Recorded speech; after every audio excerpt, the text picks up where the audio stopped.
Welcome back to another episode of the Bamboo Season Podcast. I'm your host, Dorian Warmsley. So glad to have you. The podcast where you will hear real stories from real people about real transformation. It is Women's History Month. Wow. I don't know about y'all, but I love women. I do. They're amazing. They make this world go round. We need them around for a lot of amazing things. And my guest today for sure has made history. Personality is on 1,000. I'm super excited. I'll let her introduce herself and tell you more about what she's done, what she does, and how great she is. She's a female version of David Goggins, so she says. I bring you Peg Munson. Hey, how are you? I am phenomenal, Peg. How are you feeling? I'm feeling great, thanks. It's really great to be here. Thank you very much for inviting me onto your show. I really appreciate it. Yeah, I found you through Kelsey. Okay. It's Kelsey, right? Is Kelsey? I don't know. Trainer. I honestly, Your I trainer. don't know. Oh, no, Kennedy? Is it Kennedy? I don't know. I'm not your sure. Trainer. Kennedy. Kennedy. Kennedy Shields. You did. Yes. Where did I get Kelsey from? That's Sorry, right. Kennedy. Shields. That's all right. Sorry, Kennedy. It's not Kelsey. But yeah, so I've known her through the fitness world. She had posted you one day, and I went to your Instagram. I saw a retired firefighter and bomb tech, and I'm like, whoa, I got to hear this woman's story. I've always wanted, when I have guests, I want guests that are, I guess the word's outliers I'll use, but people may not think do certain things. Like, I want to hear, how'd you get to that and do that, right? And then, we connected, and then here you are. You made time. I appreciate that so much. Yeah, you bet. You're a busy woman. You're very busy. So if you could tell us a little bit of what you used to, retired firefighter, all that stuff, you could tell us a little bit about what you used to do and what you do now. Well, I was born and raised in Vegas. So Born and raised. Yes, born and raised here. There's not a lot of us. A lot of natives, they move out, but they end up coming back. But born and raised in this town. So I've seen this town go from a very small town, very, very small. I remember when I was about 16 years old, I was driving down the freeway, Spaghetti Bowl area. And at the top of Sahara used to be time and temperature. And everybody knew that. And I remember looking up, and then I heard on the radio, there was the date on there, and I think it was 81 or 82, 1981 or 82. And they just announced there was 150,000 people in Las Vegas. And everybody was like, whoa, that's a lot of people. Wow. But I remember that day. Yeah. So I've watched this town grow. I've watched people and families move in. I watched this town become more family oriented, which is really great. And it's a good place. I didn't like it, to be honest with you, when I was younger, but it has grown on me. I'm really starting to enjoy Vegas. Where's your family from?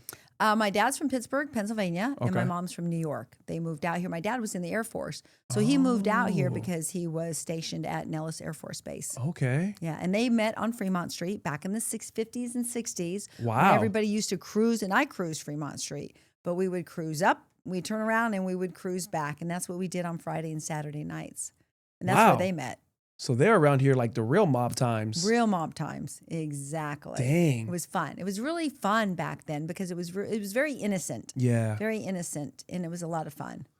And then when you grew up, you were around the time of like casino.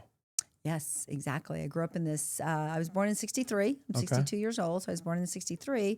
So basically, I'm a 70s baby, 80s baby, 80s Liberace. baby. Yes, exactly. Wow. Yeah. So it was interesting just to watch this town literally transform into what it is today.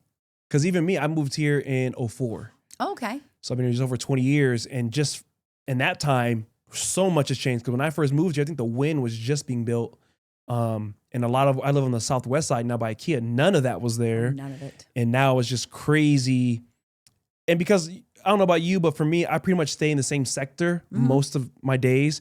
Every so randomly, I'll go to the east side or Northmore or a Centennial area. And I'm like, whoa, when did they build this? Exactly. Like, I can't believe it exactly. of how much it's expanding. And it's great. I think there's a lot going on for locals outside of the Strip. Yes. Which I do love because back in the days, it seemed like everything you wanted to do had to go to the Strip to have fun in a sense. Correct. So you went to Rancho High School. I did. Went to Rancho, grew up in North Las Vegas since I was about 3 years old. So Belmont and Lake Mead. And then I transferred over to El Dorado High School. Oh, wow. So, yeah. So I just have seen a lot of changes in this town for the better. That's for sure. For the better. Back in the 90s, I danced on the Strip. I did Country Tonight. I did a show. It's called Country Tonight. So I danced professionally for a couple of years in my 20s, which was really, really fun. And, I was just, and one thing about Vegas, a lot of people don't understand Vegas because a lot of different places in our country, the kids go to college, but not here in Vegas. They don't ask you where you're going to college. That's not even a conversation because, we were cocktail waitresses or we were dealers or we were parking cars and making $200,000 a year back in the 80s. So, that experience of that whole college experience, it wasn't a big experience for the younger generation back in the 80s. It just wasn't. So all of us, our parents kicked us out of the house and they said, thank you very much. Go get a job. Good luck. Dang. Yeah, it's nothing like it is today. So, we had to sink or swim. We really did. And so I had a whole bunch of just different odd jobs doing different things. And, I loved dancing and I always took class and stuff here in town. It was called Backstage Studio. It was a studio a lot of the professional dancers went to back in the day when the shows were coming to fruition on the Strip. And so I did that show for a little while. And then I had a little interior design business in the 80s also as well. Early 90s, basically 90, 91, 92. I saw an ad in the paper. I was working at the Park Hotel's front desk, and I saw an ad in the paper that said interior designer, JCPenney's. So I'm like, oh, cool. I'm going to go, and go interview. And they hired me on the spot. So they sent me to Seattle. I was certified, did a little interior design for about 2 years with them. And then I went out on my own and I opened up my own little business. And I did that for several years. Wow. And that was fun. And that was in my mid-20s. Yeah. With your father being in the Air Force, was that ever an option or anything they pushed or wanted you to do? Is kind of join the military also? Well, you know what? It's interesting you say that because after high school, I was looking to go into the Navy. I really wanted to go into the armed forces, but I chickened out at the last minute. I heard about boot camp. I was like, I don't know. Yeah. So it was a little intimidating. So, so I skipped on that. How long was your father in the military? He was there for, I think, 6 years at Nellis Air Force Base. Wow, good for him. 6 years. I stayed up there for a few days for this. I'm not even allowed to talk about it, I don't think. But stayed there for a few days. And it was, I've lived here, like I said, almost 20 plus years, and I barely went last summer for the first time to the Air Force Base. I'd never seen it. I didn't know there was it's like a little town. It is. It's on hotel. Yeah. We stayed at the hotel. I got to meet the number one guy. I don't know the exact term of his, but the main guy, him and his number two, and kind of hear what it's like up there. And it's amazing. That is, isn't it? And we did a tour of the boneyard and we got to sit and hear and see the planes take off. And wow. I didn't think it was that cool. That's really cool. Until you see it. Like I never would have thought like, wow. And it's like, damn, these damn jets and the pricing of it and stuff. I'm like, whoa, yeah. It's really cool. I can see why stuff costs a lot. Yeah. And how did you make your way to become a firefighter? Well, in 1992, was it 92, 91, the Gulf War hit. So Vegas shut down because it was a booming town for 20, 25 years. We had, a lot of different construction going on, a lot of housing construction going on. And the Gulf War hit and it just literally, became a ghost town. Wow. If you were anybody that was here, I mean, it was just screeching halt. It just stopped. Kind of like COVID? Oh, yeah. Not that bad, but it was bad. Okay. And there was just, and all the builders left. All the the designers, the tile, the plumbing, the roofing, everything what it takes for the housing industry just literally left. So it was a ghost town. So I'm like, well, now what am I going to do? Business has literally just dried up. And so my girlfriend, who I went to elementary school with in Northtown, she said, hey, the fire department, they're hiring, and they really need women. And this was in 1991. And I'm like, ooh, that sounds cool. I'm like, they only work 10 days a month. I'm like, I'm in. It sounded like a cool thing to do. And I would always love the challenge. I really do. I've been working out my entire life. I used to teach aerobics and fitness back in the early 80s. And so I'm like, cool, this sounds great. So she literally took me under her wing because she'd been on Clark County Fire Department for about 5 years, Sheila Tarr. There's an elementary school named after her. She has passed away since. Really? Yeah. Was she a firefighter? She was for Clark County. Wow. Yeah, she was there for about 5 years, I believe, 5 or 6 years. Did she pass on duty? No, she got a really rare form of MS. And damn. We were working out one day and she'd like, hey, Munson, my legs are hurting. And they didn't know, they couldn't find out what was wrong with her. And she went to Scripps and Mayo, and it was, they tried to treat it, but it was too late. And she passed away, and she was only 33 years old. But she's my true hero in life. She always has been. When we were kids, we went to Tom Williams Elementary School, and we would do gymnastics together, and we were on a gymnastics team, and she was always better than me by far. So she was always somebody that I looked up to and I really admired, and I still do. And if it wasn't for her, I wouldn't be here today. So she's truly my angel, one of my angels in my life. So she just told me about the fire departments were hiring, and she took me under her wing and just trained me physically, because it's a very, very, very physical, demanding job. Yeah. And, and I trained with her for probably about 6 months. And then I started to test on different departments, because you test on Clark County, you test on Las Vegas, because they're different municipalities, Boulder City, Henderson. So, and I got hired on. I just got hired on, and I trained like nobody's business. And it was pretty interesting, because when you do the physical agility, they time you. And I think back then you had to finish it all within, I believe it was 9. Was it 11 minutes? I can't remember. Either a 9 or 11 minutes. I can't remember. But you've got to don on your turnouts. You got to put your air pack on. You got to climb the 100-foot ladder. You have to lock in with your carabiner, and you got to bend backwards, and you got to name the tool that's 100 feet on the ground. Then you climb down, and then you pull hose, and then you hoist up hose. Then you go into a building, little burning building, and you've got to, simulate pulling ceilings. And so it's very, very physical. And a lot of guys drop out. A lot of guys don't even finish. Wow. And I remember my time, if I remember right, I think it was in 11 minutes you had to do the whole agility in, and I did it in 9. So I really, I've always had that very competitive spirit, and just always, physically fit. And I love the challenge. So that I was able to go ahead and, get past the physical. And then you have the written first. You got to pass that 90% and above. Then the physical agility. Then it's called an oral board. So you sit in front of a chief, or, battalion chief, or a captain, and you do an oral board and you answer questions. And then if you make it through that, then you have your chief's interview. So it's just you and the chief of the department, and you have a chief's interview. And so I went through all of that. And I think it was a couple of weeks later, I got the call from Human Resources. Congratulations, you're going to be in the first rookie school. And I was very, very excited. Very excited. Damn.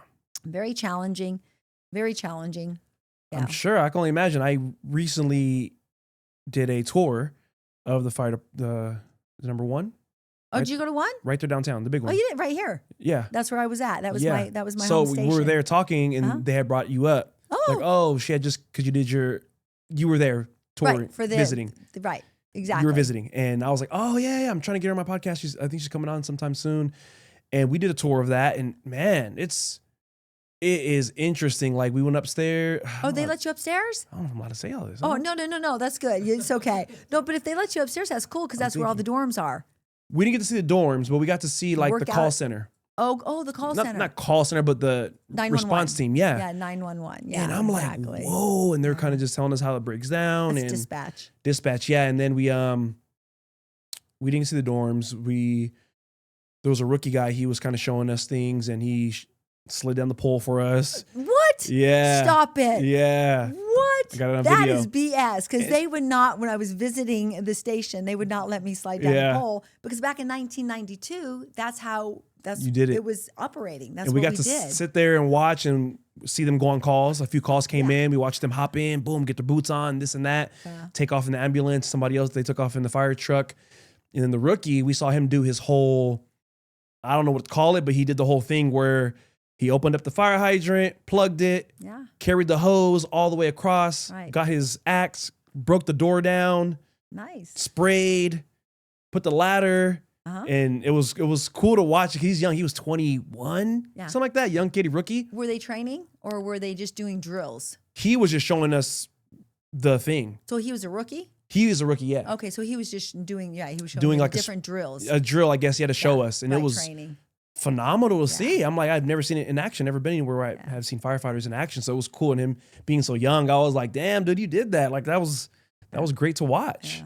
And that's why, we were talking about David Coggins before we came on here. And that's what, I'm on his second book and I absolutely just love him. And I really do feel like I'm like the female version of him because of everything. I listen to his books and I'm on the second one and I can understand him. And not only do I understand it intellectually, I understand it, at my soul level because a lot of things, not to his extent, not to his degree, but I understand a lot of things because I went through it. And you have to dig deep in you, that grit in that grind, and you can't give up. You never can give up. There's so many times that I wanted to give up during rookie school, because it's hard. It's physically hard. It's physically challenging. And then I was promoted to the fire investigations. Then I had to go through a police academy. So that was another David Coggins moment, dig deep. Because not only is that physical, but now it's mental. Because now you've got to learn about the law. You've got to learn about, 400 codes. And you have to, you're out there protecting and saving. So there's a lot that goes into a police academy, which I had no idea. The police academy actually was harder than the fire academy. Really? Right? Why? It challenged you on a different level, It really did. And David Coggins also talked a lot about his EMS and his EMS career, and I had no idea he did it for like 20 years. And he just has such a great way. He's so articulate when he's explaining like life challenges and what it's like to be in an EMS, emergency medical technician, and I can just relate to that. I really can. So his book it just resonates with me at a very deep soul level. And if you're out there listening, David, come on out and do a podcast with us, man. Yeah. We would love it. Oh, man. Especially for this native Las Vegan. Yeah, I first introduced to him on social media. Like I would just see clips of him yelling and running. And I'm like, okay, as a fitness person, I'm like, okay, I get it. A little bit much though. So then I go visit my uncle in California. My uncle is super cholo, went to prison, sober now, is very much still like a go-getter type energy. And he was telling me like, yeah, David Goggins. And I'm like, what? He was like, yeah, you don't know me, son? I'm like, okay. If my uncle's listening, let me go listen to him. So I went and listened to his podcast with Joe Rogan. I was like, got to hear his story a little bit. Right. Bought the book right then and there, bought the audio version and listened to it. I finished it in the first week. Yeah. And then I got the second one. And the beautiful thing, and I encourage people, if you go read his book, to do the audio. Oh, yeah. Because the audio, it's a narrator, but then after each chapter, they kind of have a discussion. And David kind of gives more breakdown. In depth. Yeah, it's almost like a podcast. Yeah, an in-depth experience. And it's like,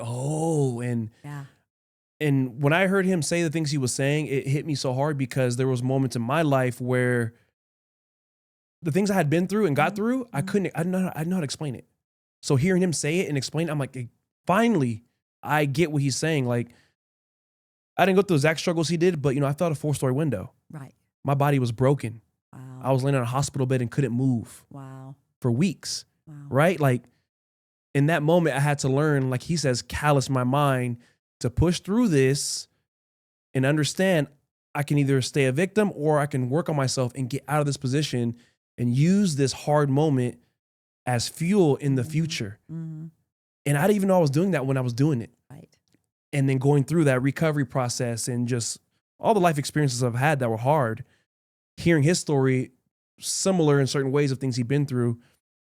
And I was just like, finally, I get what he's saying. Yeah. And that's why I love his content also. I understand it. Yeah. Some people don't like it. And if they don't like it, it's probably because it's attacking them. Yeah. And it's calling them out. Each to their own. I mean, it just is not going to resonate with everybody, but who it resonates with, it resonates at a very deep level. Deep. A very, very deep level.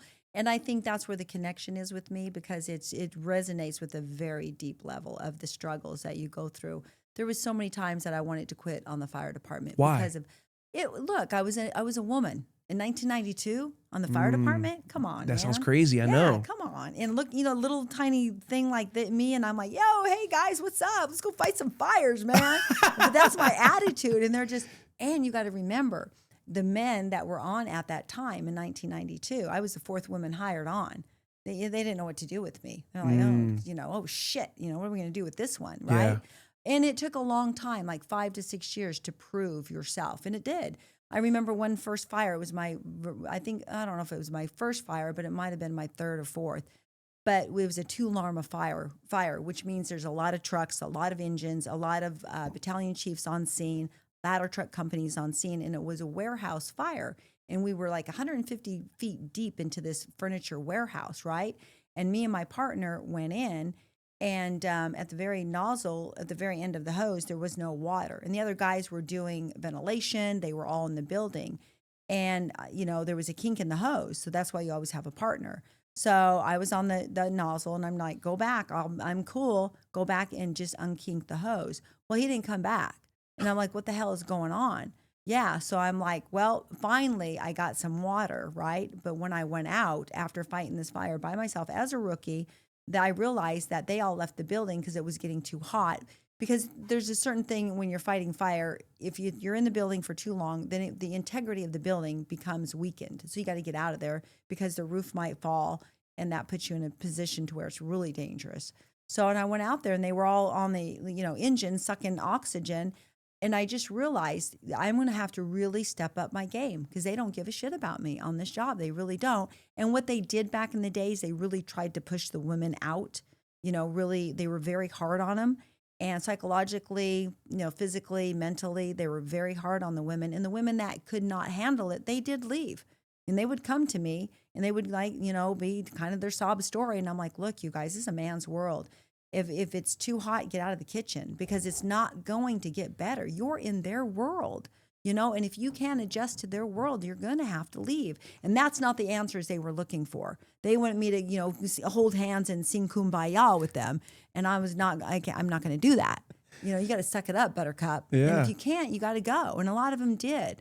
A lot of them, even to this day, I think even after all this time, I think there was only always about 19 to maybe 24 women on, maybe 25 at the most. But it doesn't go over that number. Wow. Yeah. So anyway, I don't even know where I was going with that. You went somewhere good. That was good. That was some of the questions I was going to ask about how it was being a woman in that kind of field of a man dominated. Pretty much only men have done it, Oh, yeah.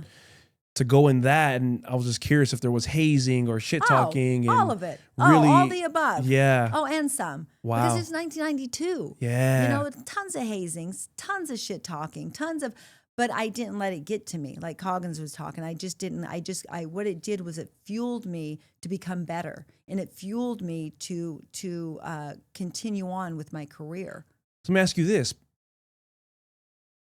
I like that mindset you mentioned. You're saying how they pushed you. They're trying to push you out. They're trying to do everything they can to break you down. Mm-hmm. You sat back, took that, and was like, okay, I'm just going to use that as fuel. Yep. Where'd that mindset come from? Like your parents, where did you learn? I think that mindset came from, I grew up in the hood. I grew up in North Las Vegas. I grew up in the hood. And we didn't have, I had one pair of play shoes and one pair of school shoes, And I didn't grow up with a lot of money, and there was no such thing as, money for college, that I was able to do on my own later on in life. And so you dig deep, there's no safety net, as the guy that I am now dating, he grew up the same way. And I think that's why we get along so well. That's beautiful. Yeah, we grew up exactly the same way. We really did, where there's no safety net. Yeah. There's no mommy and daddy's money to fall back on. There's no, inheritance or any of that stuff. Literally 18, I got luggage for my 18th birthday. Good luck. Goodbye. And that's how it went, and they didn't feel bad or guilty about it. It's so different than what it is today. So I knew that what I had to make of my life, I had to do it. There was nobody's going to come to save me. Nobody. And I wasn't one of those women that was looking for a man to save me.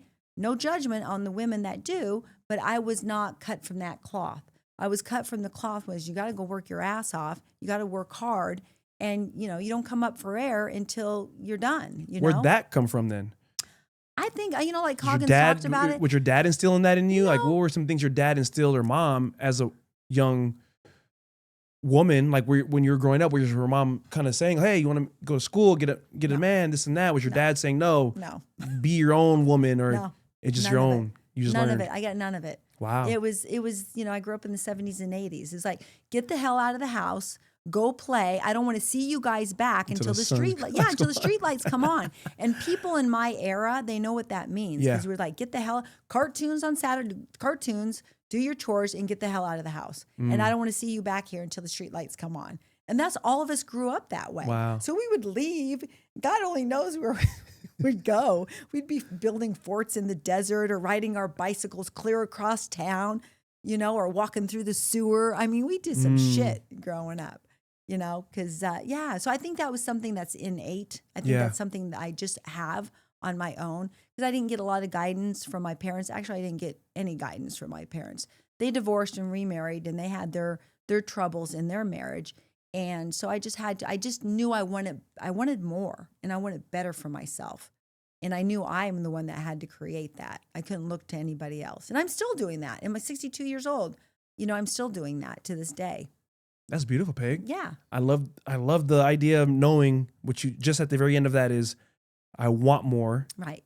I deserve more. Right. For myself personally, when I got to a certain point in life, I just realized that like my upbringing was a certain way. And if I would have stayed that, it would have led me to a life that was the same way I grew up in repeat as an adult. And I would have remained that cycle. And I was like, no, I'm tired of living this kind of way. We were homeless as a kid, living in motels, worried about the minuscule things.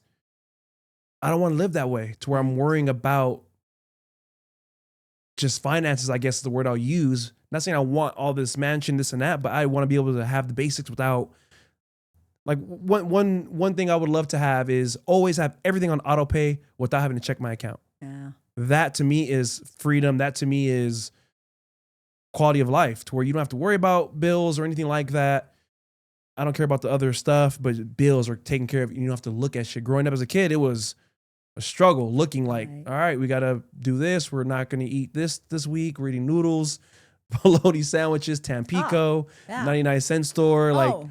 And you just learn. And unfortunately, that became the normal for me all up until adulthood, until I got to a certain age when I was like, nah, man, like I want better. Right. I want to look on the left side of the menu. Right.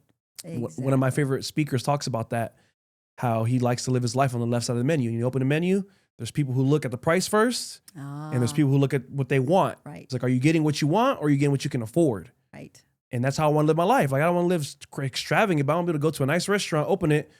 I don't even care what the price is. I'm confident enough that I know financially I can afford what I want, not what I can afford. Right. And that kind of want and desire for myself is what pushes me to show up when I'm not feeling like it, show up when I'm hungry, upset, angry, whatever. Show up. Right. Well, look, it's that grit and grind. It's a grit and grind. And I think that you can't, that just is, it's innate. You either you have it or you don't. I really do. I honestly do believe that. I do. And for whatever reason, I have it. And one other thing I think is because there is no safety net. I know there's nobody that's going to save me. I've got to do it for myself. And that's what I've always done. So, and I'm still, like I said, I'm still doing it. So then I went to the police academy, went through, that was even harder.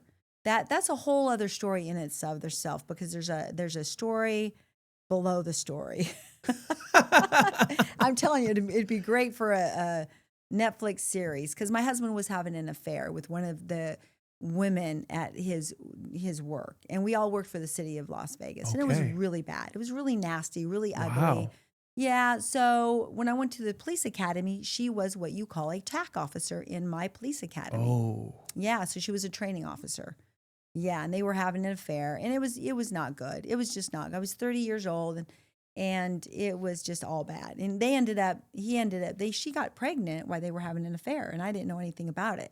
Oh, yeah, I'm telling you, it could be the best Netflix movie, and what I had to do to find out, because that woman's intuition was coming along, and I was like, she's looking at me weird. Something's wrong. She's talking Something's to me weird. And so I tapped my own phone. I put a tap on my own phone. I had to figure it out. Something's not right, and I have to figure it out. Yeah, so I tapped my own phone, and I found out about the affair and the baby and all that stuff. Blah, and it all just blew up, Then we're all in divorce court together, and we all work for the city of Las Vegas. And city managers showing up in my divorce hearing, and it was a shit show. Let me tell you, it was a shit show. Oh, it was bad. There's so much more to it. That's a whole other podcast. Yeah. Well, oh gosh. Based off that, they had the kid? Oh yeah. I divorced him. Okay. Everybody split, as it always does. It never works out, you guys. It never works out.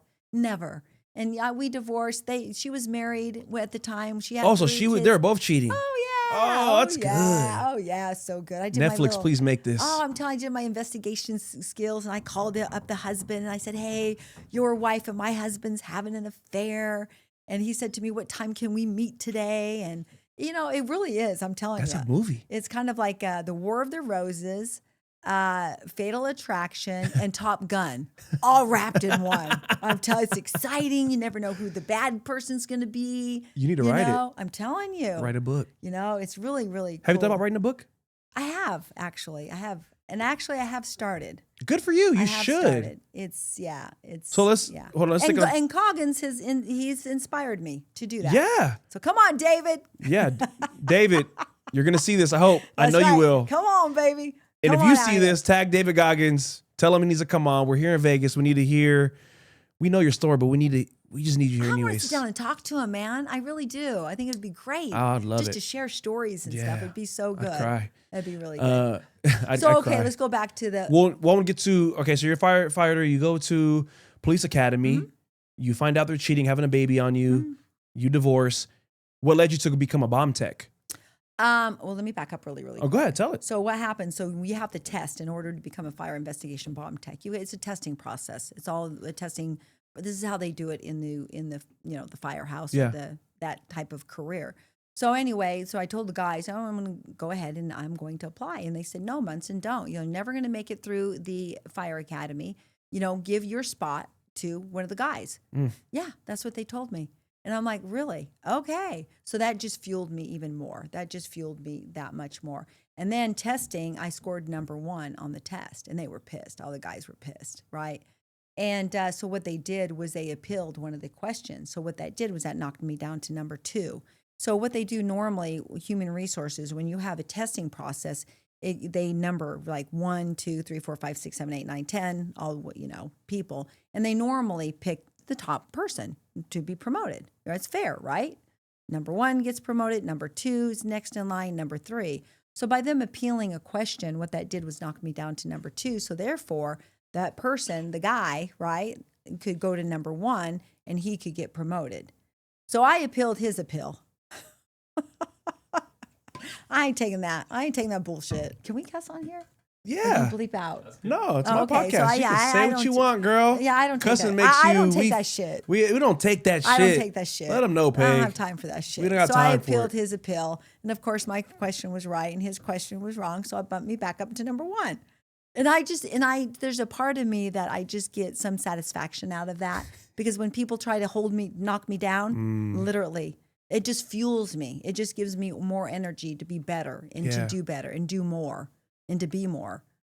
So, and at that time I had 8 years on being a firefighter on the floor fighting fires. It's Station 1. Yeah. The one that isn't that a cool station? Yeah, it is. 30 freaking guys, man. It's amazing. Isn't that I know how fun? big it is. And it's the biggest God. one, I think, right? It is. And So huge. just learning everything about how it works is what's fascinating to me, as far as the medical team, the police and the fire. And I didn't know the fire is the first one usually on site before police or anything. And I'm like, wow. Because what interesting, I had a question. I asked the ER doctor, and some people just don't be listening to my questions. But I had asked him a question because when I felt a 4-story window, Right. I was always curious, like, how long was I unconscious and on the ground before ambulance came? How fast did they get me there? And before I lost brain activity, because you don't go some amount of time without oxygen. But then I realized where I felt a 4-story window was on Swenson and Twain. Okay. Right there is a fire department. Right there. Right there on Yeah. Flamingo and Swenson. Right. And I didn't realize that until I asked myself this question. This was like a month ago. And I was like, oh, that's probably the station that got me Yeah. quickly and took me to Sunrise. But anywho, back to you. It's called span of control. So what it is it's I'm not going to go into the details of Yeah. it, but there has to be a firehouse that jurisdiction covers so many an area. And then if it's too many houses or buildings, then you have to build another Another one. firehouse in order to span of control in order to serve the public, right? Because if you live an hour away, what good is that going to do? Especially when you're in, a city setting.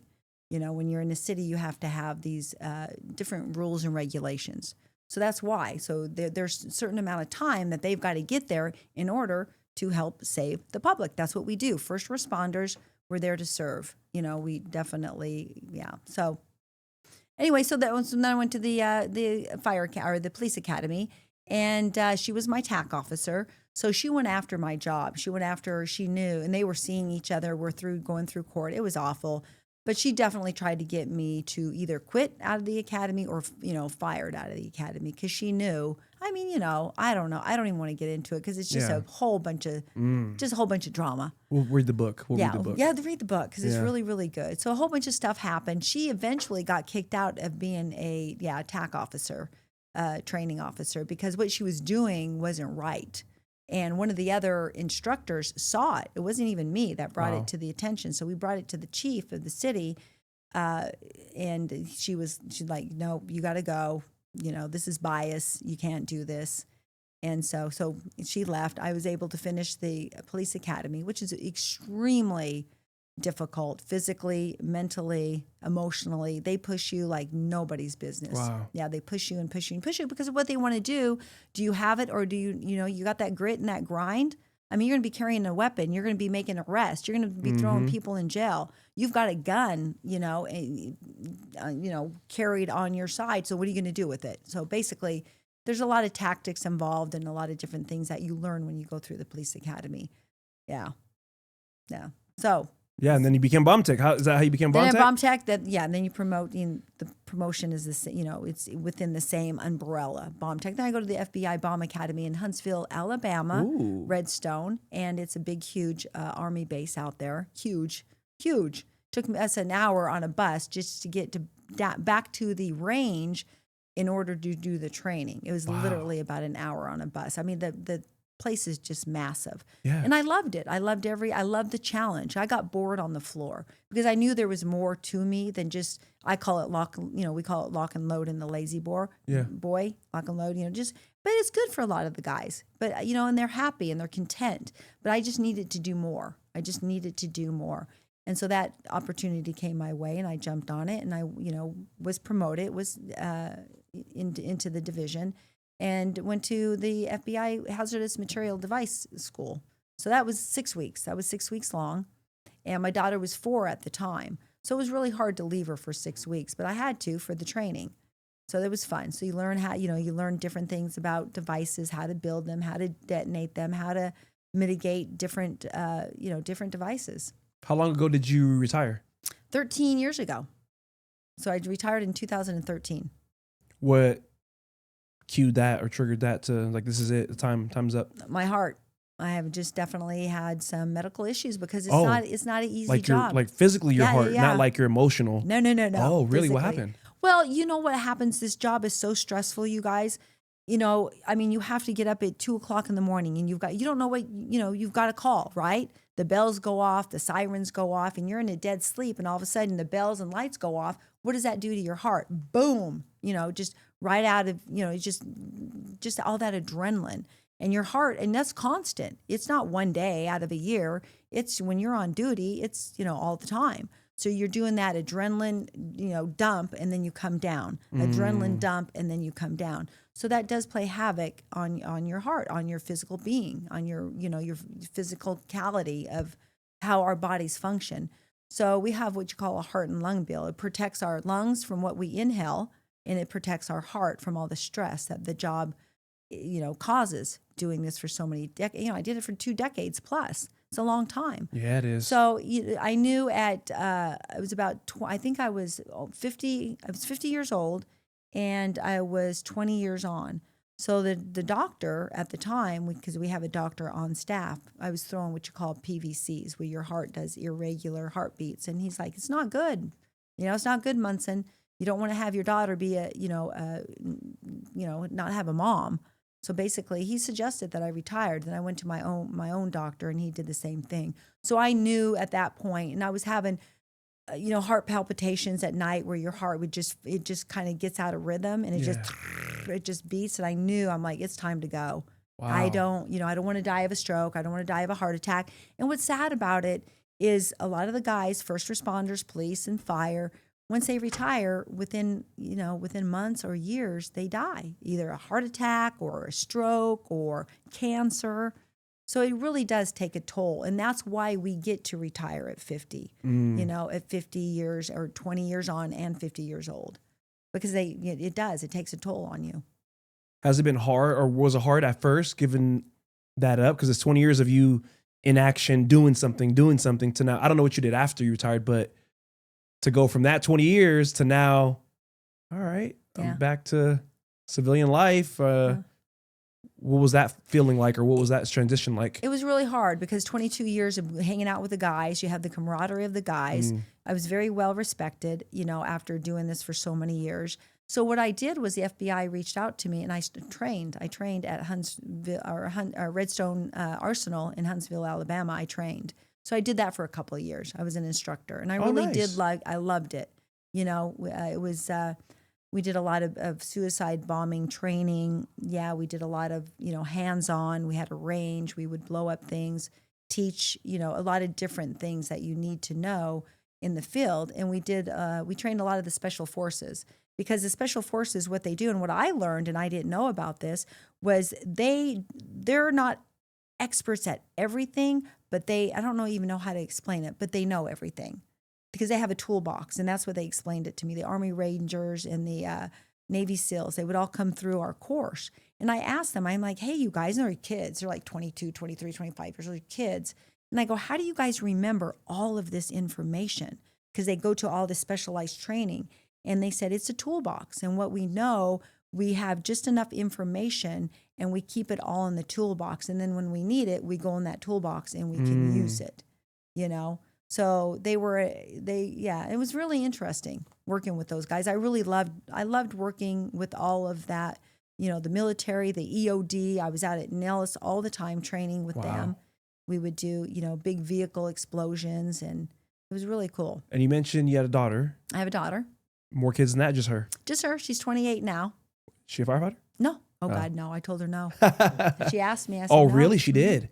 Damn. I said, nope. What did she end up getting into?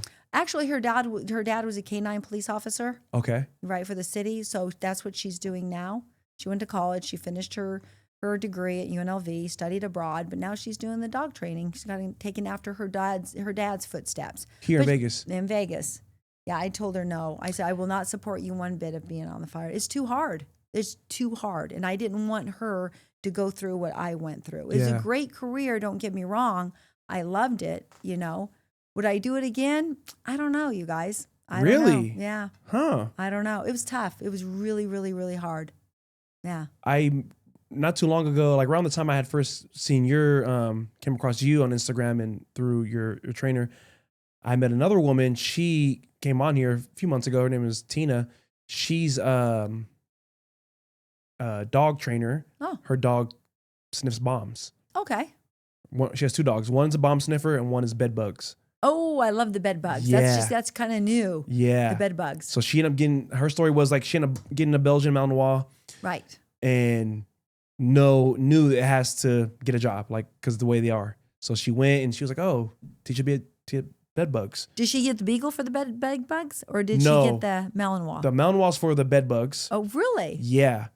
So then she has an Airbnb company. Okay. So she has Airbnbs. So she used the dog to help sniff it out. Oh, wow. Then a company found her, I don't know what, hired her on, gave her a Cocker Spaniel. Okay. That's the bomb sniffer. Interesting. Yeah. So now she'll, at her house or one of her B&B, she'll have all the K9 units come and they'll do a testing. Right. Training. Training. And when I went to the tour of Station 1, I met the bomb techs. And okay. Oh, did you? Yeah, I went on the bus, big ass bus. When I was called, I forgot what it was called. Command center. Yeah, inside the big old bus, and they showed us all the tools. Yeah. Like all the ones they use, one with a gun on it, the robots. Right. That's the pan. It's called the pan disruptor. Yeah, it was amazing, and saw the suit. Oh, you got to watch the dating show that I was on, because I take him to one of our hometowns that I went on. I took him to the firehouse. Yeah, so you have to watch it. It's really cool. And he was able to experience all of the inner workings of the fire department. Okay. Yeah, so it was really fun. Yeah, it was interesting. And then the guy who had a dog, he knew my friend also. They trained together, and the dog he had he had a Labrador, I think. Okay. But he said that dog was born and bred in Tennessee, I think, the University of Tennessee, for this job. Oh, wow. And then he showed us an explanation. He's like, right here. And I've never seen it in person. To see the dog get cued and go right to the bomb, because he had some stuff that was bomb. I was like, oh my God. How did he, because I've worked with bomb dogs with Metro. How did he detect it? What was it? What did he do? He had something, I think the guy had something, he let us know he had like some explosive stuff or something. Right. Material. It's training material. In the car. Yeah. He set the dog, I want to say he said find it or something, and the dog went from playing to just. And so he sat and just stared at it? I think he barked. Oh, did he bark? Okay. I can't remember. Because there's different ways for them to identify. Cue that they found something? Right, correct. Yeah. There's different ways. Yeah, so I worked with Metro a lot with the bomb dogs and Armor. That was their bomb, division. So we always worked together. But the dogs are great. I love them. So cool. I was watching this show, a movie on Netflix recently. It's called Rip. Okay. And it's with Ben Affleck and somebody else. I forgot. Oh, it's about the dog. Not about the dog? No, okay. No. They're detectives and they found a house with money and try to steal it, all this stuff. But anywho, they had a dog and it's a beagle. So the dog, they go to the lady, hey, we're going to search your house. We believe there's drugs in the house. Okay, fine. Lets the dog come in. The dog goes up to the attic and the dog starts making alert. And the girl's like, what do you mean? There's no drugs up there. He's like, this dog is trained to smell money. And they went upstairs and found millions. Wow, that's so cool. They were laundering money. I was like, I didn't know you can teach dogs to do that. But even my friend that told me you can teach your dogs to smell anything. Yeah. I was like, wow, it's phenomenal. It's fascinating. So my daughter's doing that now. She's really good at it.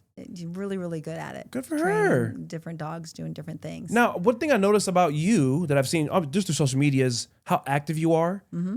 And granted, you've needed it because of what you did, but still here at 62, I think you said, you're still very active. And I think it's important for other women who are your age or even a little younger to understand the importance of doing it at a younger age. That way, when you get to 62, you're still active and moving. 100%. How you treat your body in your 20s, 30s, and 40s is going to show up in your 50s, 60s, and 70s. And I tell my daughter that all the time. Treat your body well, because if you treat your body well, it's going to show up well for you. But if you don't treat your body well, it's not going to show up well for you. Either you can eat your medicine or you can take your medicine. And working out for women is really important, especially we lose so much bone density as we get older. We really do. So we have to really work twice as hard to keep that bone density, the flexibility, your heart, everything. Because I want to live long, but I want to live healthy. Yeah. Yeah, because I feel the same way when it comes to fitness. Like, it's only 34, but I know I'm going to make it a certain point to where everything I'm doing now, I'm going to do as good as I'm doing it. So I want to make sure I'm working on myself now to where, like I said, I do get my 60s and I don't want to live long and be helpless. Right. And need help I want to be able to up and downstairs without help, be able to get my own groceries. And if you're living at that age, but you're always in the need of somebody, or it's kind of just sad living. Yeah. And there's a crazy statistic of the moment the older you get and without strength and balance, you fall. Right. And if you fall and break your hip, there's like a big dramatic shift in your mortality rate. Oh, wow. Interesting. Yeah. People who break their hips at an older age because it takes longer to get back to normal life. You may never get back to normal. Right. How you used to be. And just mentally. Right. The toll it takes on you of like. And I love being strong. I love being, 62 years old, and I love going to the gym and lifting weights. And, it's really important to stay strong, eat healthy. And I've always done that. So I'm continuing to do that. Was there a point, or at what point when you were going through your journey of being a firefighter, were you able to look and be like, I belong? It takes about 6 years. Really? Yeah, that's a good question. That's a really, really good question. It takes about 6 years, and you have to prove yourself to the guys, and that's just the way it is. Yeah. I don't want to say it's right or it's wrong. It's neither one. It's just the way it is, and about 6 years. And then they started to really respect me. They're like, okay, she's staying around. She's working her ass off. I had to work double, harder than any of the guys at the station. And you have to prove yourself. You just do. And I did, And what's life looking like for you now? Life is great now. How long have you been, because you just said you retired after 20 years at 50. You did the FBI for a little bit. Now, are you completely retired? Well, when I retired in 2013, I went back to my design. I went back to the design of what I love. So now real estate, I flipped some homes. Yeah. selling homes, remodeling homes, design, the fun things. Yeah, the fun things. So I Okay. went back to just kind of what is it that because here's the fallacy that everybody's like, oh my God, retirement is going to be so great. It's going to be, no, it's not. It's boring. And you lose, it was really hard for me to adjust from doing what I did for 22 years or 25 altogether, and then going back and just being a regular civilian. It was really, really hard because I'm used to, I mean, that job, we saved people. I saved babies, I've saved kids. We're running into burning buildings and the camaraderie of the guys, and then you go back to, you retire and it's all gone. And I think a lot of guys go into a depression. I really do. But men are men and they won't talk about it. But you have to have something after you retire to feel like you are still contributing to life. You really do. I just don't want to be in an empty shell, just kind of sucking oxygen. You've got to, in that camaraderie I had with the guys, now I've got to fill that void. So what am I going to do? So I went back to real estate and I went back to having my own team and doing remodels and flipping homes and design. So I believe what you said is so true. And not just firefighters, and I think almost any career that's long like that, and you stop it, I think people do fall into a sense of like they're lost. And that's why I feel it's important to always find and know what you are passionate about and like to do and not associate your work with your identity. Correct. Because at some point that job is going to be done, whether you retire, you quit, get fired. And if you've done it for 10, 15, you're on a routine schedule. You work up a certain time, you do something, then it's gone.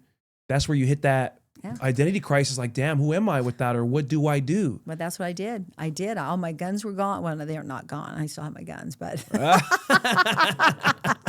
She from the hood. Legal guns. But the status of, my credentials, credentials were gone. And, I was, a bomb tech and United States Marshal deputized. And I was, Secret Service and worked with, Homeland Security and the FBI, the ATF, the EOD. And it was exciting and it was fun. And now all of a sudden it's done. And I'm like, oh my gosh, I felt like the hole in the donut. Like, who am I? And so it definitely takes a transition. And I think that goes on what you said along the lines of, I think that does happen to everybody because there's like this whole, and I think a lot of us think like, oh, retirement's going to be great. It is, don't get me wrong, but you still have to have something that you feel like you're participating in contributing and giving back to life. It's really important for that purpose. You got to have that purpose. Yeah. I think back to when we were kids. If people could think back to what they liked to do before they became an adult, because sometimes you become an adult and you're forced to get into work and you stay. I'm going to say a lot of people stay in certain jobs and whatnot because of benefits and because of good pay, which I don't blame you. You got to survive in life. But it's like, if you take away that pay, you take away the benefits, would you still do that job for free? Most people probably wouldn't. And that's why it's important to find that one thing as a kid that made you feel so alive and creative, whether it's playing an instrument or drawing, knitting, playing, I don't know, whatever it is, because at some point that title and everything's gonna be gone. You got to go back to what gave you life. And I think because we become adults, we forget to play. Correct. We forget to have fun. We forget to be creative because I got a kid. I got to pay bills. It sucks that the world's like that sometimes. Yeah. But the advice to people, anybody who's listening, is to try and find your back joy. Your joy. Yeah, what made you a kid. What makes you joyful? Yeah. No, and that's true. It's really, really true as we get older because we do. And that's such a great point. I was a single mom doing all of this. Now let's talk about that. Yeah. Single mom. I divorced and she was probably 9 months old. So I did my whole entire career being a single mom. So I was in work mode. And I joke all the time. I went to work when she was 5 and I came home and she was 20. Damn. Because I was just in work mode. Wow. I had to survive, and I had to take care of her and put food on the table and a roof over our head. I didn't get any money out of the divorce. I didn't get any alimony. There was none of that stuff back in the day. I had to make it all work for her and myself. So now it's, I have an opportunity to go back to what brings you joy. And it could be the littlest things. Yeah. Playing with my Frenchie, my dog. That brings me such joy. Taking a walk, sitting in the sun, making a phone call to a friend that might be lonely or sad, or they just lost their wife or their husband, really trying to, live life. And I've always said this, and I mean this, and it kind of sounds hokey, but I really do want to leave the world a better place when I leave. Just in my little spot. just in my little corner. And I think if we can all do that, I think the world would be a better place for all of us. Because isn't that what we all want at the end of the day? We want to have, roof over our head, food in our belly, and we want to feel safe and secure, and we want to enjoy life. And I think if we can all just take that little space that, God has given us and make it a little bit better, just a little bit better when we leave, it's going to be that much better for the next generation. From what you just said just now, I have a question. You went in when she was pretty much 5, back to 15. It was a joking thing. But was there any guilt on your end or the relationship between you guys not as well because you were gone, in a sense, always working? Oh my gosh. You have to go into this. I mean, there's some times where I dropped her off in the morning at daycare and I knew I wouldn't see her for 24 hours and I cried all the way to the firehouse because, I was battling wanting to I had that maternal instinct to be there for my daughter as a woman, but then I knew I had to go to work. So it was really, I was torn, but there was nothing I could do about it. I had to suck it up and go to work and get it done. And a lot of times where a lot of the mommies, could stay home and be the moms, I was envious and I was jealous because they got to stay home. But then on the other hand, I really enjoyed what I did. So I'm telling you what, it was a lot of conflict for me. And I know one time she made a statement to, why can't you be like the other mommies? Because the mommies were staying home. And I did feel guilty and I did feel really bad about that. But that wasn't my lot in life. It just wasn't the cards that I was dealt. The cards was dealt that, I'm working in a man's world. I've got to put food on our table, a roof over our head, and I'm doing the best that I can. And I did. I was a good mom. I was a really good mom because I knew that time in my life with her it's just a very short time. And I knew one day she was going to be gone. So, and I didn't date a lot after my divorce. I really wasn't a priority. My priority was my career and my priority was her. And we had a great 2-3 years together. That's good. Yeah. With what you just mentioned, you said you kind of had to just show up, even though you're feeling sad and crying, and then going back to being a young adult kicked out at 18 and got to just grind. For me, I was very similar in a sense of rolling with the punches, pushing forward, not crying, almost like David Goggins mentality. Oh, yeah. Through all that, I also learned how to shut off and not allow myself to feel. Amen. For you, was that something you experienced? Wow. And if you did, how'd you get through that? Wow. Now you're going deep, man. Now you're going deep. Yeah. Now we're going Coggins right here, man. We're going Coggins. You learn because I can't show up to the firehouse crying. Hell no. Are you kidding me? They'd eat me for lunch. So, you got to suck it up and you got to compartmentalize those emotions. Or you got to and I used to say I would shut them off. So I just envisioned it like a big panel. And what I would do is just start shutting off all those emotions. And I did to survive because I'm surviving. And so I don't have time to deal with emotions. And that's one thing I learned about me being on the dating show is that I learned because I was in a house of 23 women. First time in my life. I'm like, oh shit, what do I do with this? I'm used to the guys, 20, 30 guys, but not the women. And what I learned a lot that I did really suppress a lot of my emotions because, and here's another thing. Being married, going through going through that trauma of your husband cheating on you and having a baby by another woman, right, at a 34, 35-year-old, 36-year-old woman, that's devastating. Now I'm going to work, and now I've got to go get the baby out of the pool that's blue, right, and sit the baby on the table and do CPR when the baby's blue. You know what I'm saying? Now I got to go and explain why the 19-year-old daughter is not waking up because she OD'd and she's gone. Now I got to explain to the parents why there's brain matter all over the ceiling. Oh, yeah. Shit. I know. It's bad. It's the stuff that we go through and the stuff that we see. And it really angers me because a lot of people say that, we make too much money. I'm like, bullshit. We don't make enough money. Yeah.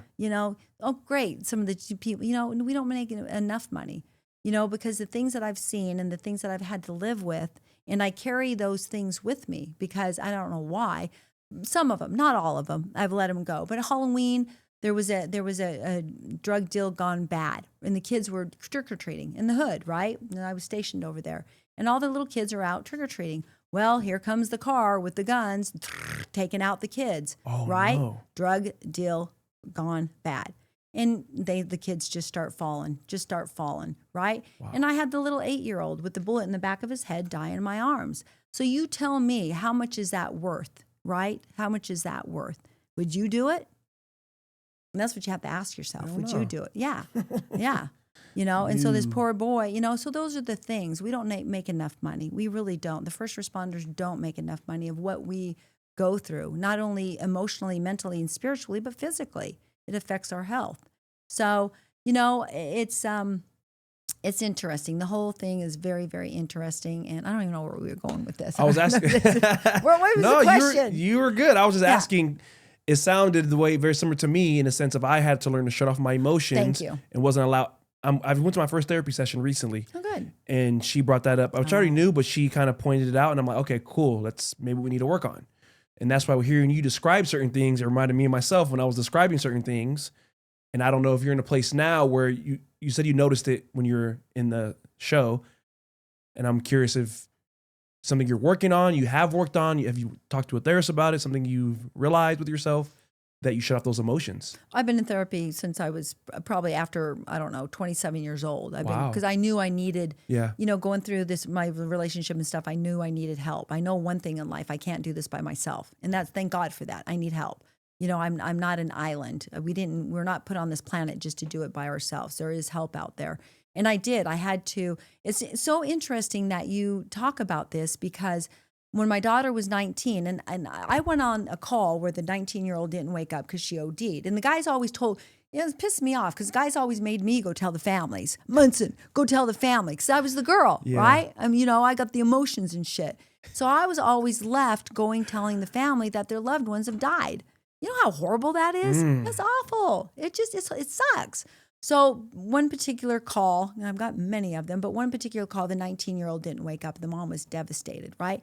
And I didn't have Dakota. I didn't have my daughter at the time. I didn't think about this call for years, right? Decades. So all of a sudden, my daughter's at home with me. She's 19 years old, and I'm not consciously thinking about this stuff. I couldn't wake her up, right? I freaked out. My body and my mind and my soul was triggered and remembered subconsciously about that 19-year-old not waking up. And I just started shaking her like crazy. Oh, wow. Wake up, because it triggered in me that I didn't even know was deep down inside of my soul. It triggered that. And I just went into panic mode. And she finally woke up because she was a very heavy sleeper. She's like, Mom, what the hell are you doing? What is wrong with you? And I just started sobbing. Wow. Because it triggered that emotion in me that I had buried. That's the point, that I buried decades ago. Wow. Yeah. And I had another incident that happened, the same thing. I'll share it with you. I was doing a VRBO. I managed VRBOs too. After I retired, I was in Laguna managing some. And I heard there was 3 cottages, and I was in one cottage checking some people in. And in the other cottage, I started to hear a fight, and the husband and wife were fighting. Well, the dude took a knife and slit his throat, right? And so I'm like, okay, so when things like that happen, I get real quiet, and I go into work mode, and everything gets very quiet, very peaceful, and I just go in with my training and I do what I have to do. There's no emotion, there's no panic. I just go in and I get the job done. Go in, wrap some stuff around him, secure the bleeding in his neck, call 911.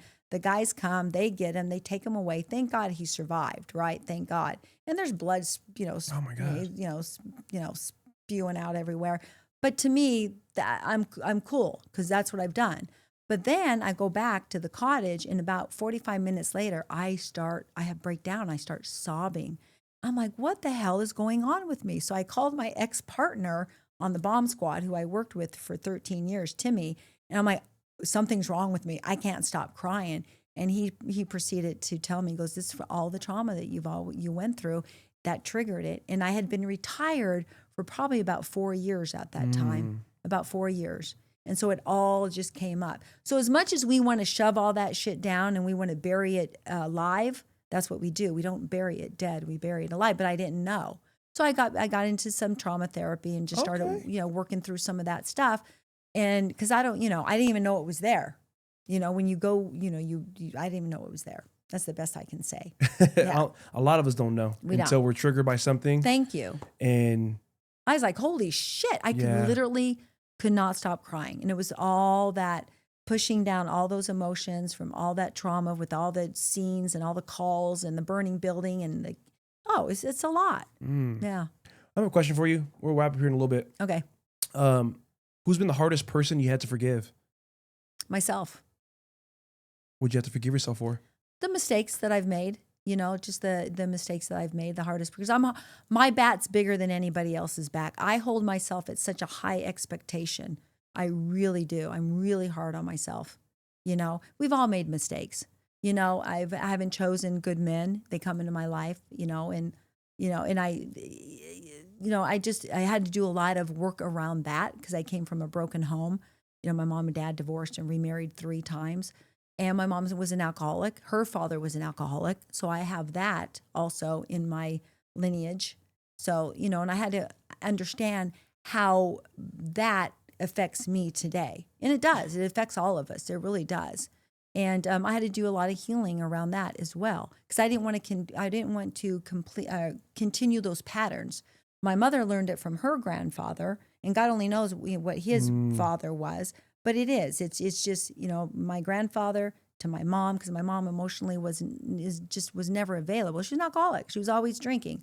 And back in the 70s, popping pills like crazy. Yeah. That's what they, opiates. You open up that medicine cabinet and it was Xanax. like Valium and all that stuff. Fired she was up. always high. 70s were good, huh? Yeah, I'm telling you. So they had a real, tumultuous relationship back and forth. So a lot of healing. So I had I was always how I got my love and attention in my family growing up was the overachiever.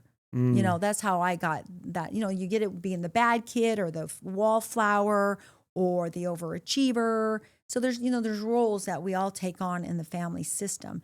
And I just wanted to heal those parts that needed to be healed so I wouldn't take those patterns and transfer them over to my daughter.